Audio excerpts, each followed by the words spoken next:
अर्जुन ने पूछा, जो आपकी सेवा में सदैव तत्पर रहते हैं या जो अव्यक्त निर्विशेष ब्रह्म की पूजा करते हैं, इन दोनों में से किसे अधिक पूर्ण सिद्ध माना जाए? श्री भगवान ने कहा, जो लोग अपने मन को मेरे साकार रूप में एकाग्र करते हैं और अत्यंत श्रद्धा पूर्वक मेरी पूजा करने में सदैव लगे रहते हैं, वे मेरे द्वारा परम सिद्ध माने जाते हैं।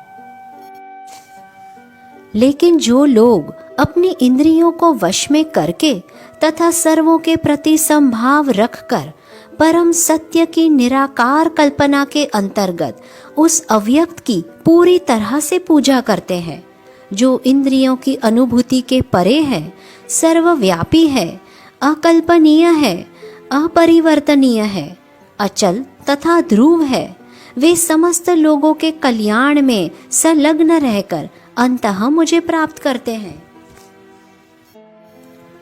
जिन लोगों के मन परमेश्वर के अव्यक्त निराकार स्वरूप के प्रति आसक्त है, उनके लिए प्रगति कर पाना अत्यंत कष्टप्रद है।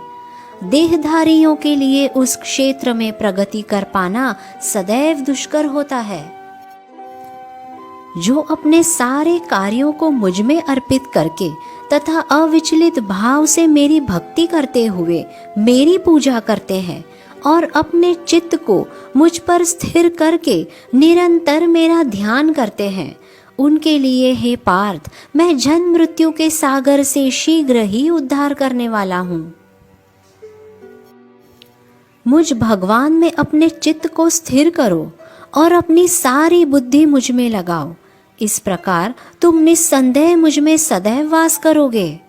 हे अर्जुन, हे धनंजय, यदि तुम अपने चित्त को अविचल भाव से मुझ पर स्थिर नहीं कर सकते, तो तुम भक्ति योग के विधि विधानों का पालन करो। इस प्रकार तुम मुझे प्राप्त करने की चाह उत्पन्न करो। यदि तुम भक्ति योग के विधि विधानों का भी अभ्यास नहीं कर सकते, तो तुम मेरे लिए कर्म करने का प्रयत्न करो, क्योंकि मेरे लिए कर्म करने से तुम पूर्ण अवस्था को प्राप्त होंगे। किंतु यदि तुम मेरे इस भावना अमृत में कर्म करने में असमर्थ हो, तो तुम अपने कर्म के समस्त फलों को त्याग कर कर्म करने का तथा आत्मस्थित होने का प्रयत्न करो। यदि तुम ये अभ्यास नहीं कर सकते, तो तुम ज्ञान के अनुशीलन में लग जाओ। लेकिन ज्ञान से श्रेष्ठ ध्यान है और ध्यान से भी श्रेष्ठ है कर्म फलों का परित्याग, क्योंकि ऐसे त्याग से मनुष्य को मनः शांति प्राप्त हो सकती है। जो किसी से द्वेष नहीं करता, लेकिन सभी जीवों का दयालु मित्र है, जो अपने को स्वामी नहीं मानता और मिथ्य अहंकार से मुक्त है, जो सुख दुख में संभाव रहता है, सहिष्णु है, सदैव आत्मतुष्ट रहता है, आत्म संयमी है तथा जो निश्चय के साथ मुझ में मन तथा बुद्धि को स्थिर करके भक्ति में लगा रहता है, ऐसा भक्त मुझे अत्यंत प्रिय है।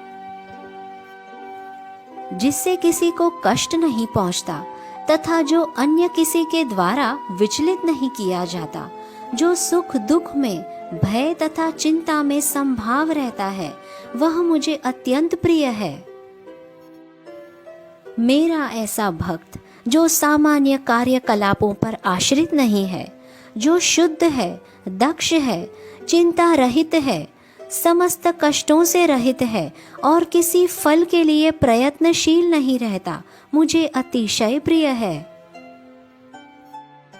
जो न कभी हर्षित होता है न शोक करता है, जो न तो पछताता है न इच्छा करता है, तथा जो शुभ तथा अशुभ दोनों प्रकार की वस्तुओं का परित्याग कर देता है, ऐसा भक्त मुझे अत्यंत प्रिय है। जो मित्रों तथा शत्रुओं के लिए समान है, जो मान तथा अपमान, शीत तथा गर्मी, सुख तथा दुख, यश तथा अपयश में संभाव रहता है, जो दूषित संगति से सदैव मुक्त रहता है, जो सदैव मौन और किसी भी वस्तु से संतुष्ट रहता है, जो किसी प्रकार के घर बार की परवाह नहीं करता, जो ज्ञान में दृढ़ है और जो भक्ति में संलग्न है, ऐसा पुरुष मुझे अत्यंत प्रिय है। जो इस भक्ति के अमर पथ का अनुसरण करते हैं और जो मुझे ही अपना चरम लक्ष्य बनाकर श्रद्धा सहित पूर्ण रूपेण संलग्न रहते हैं, वे भक्त मुझे अत्याधिक प्रिय है। इस प्रकार श्रीमद् भगवद गीता के 12वें अध्याय भक्ति योग का भक्ति वेदांत तात्पर्य पूर्ण हुआ। श्री कृष्णार्पणमस्तु।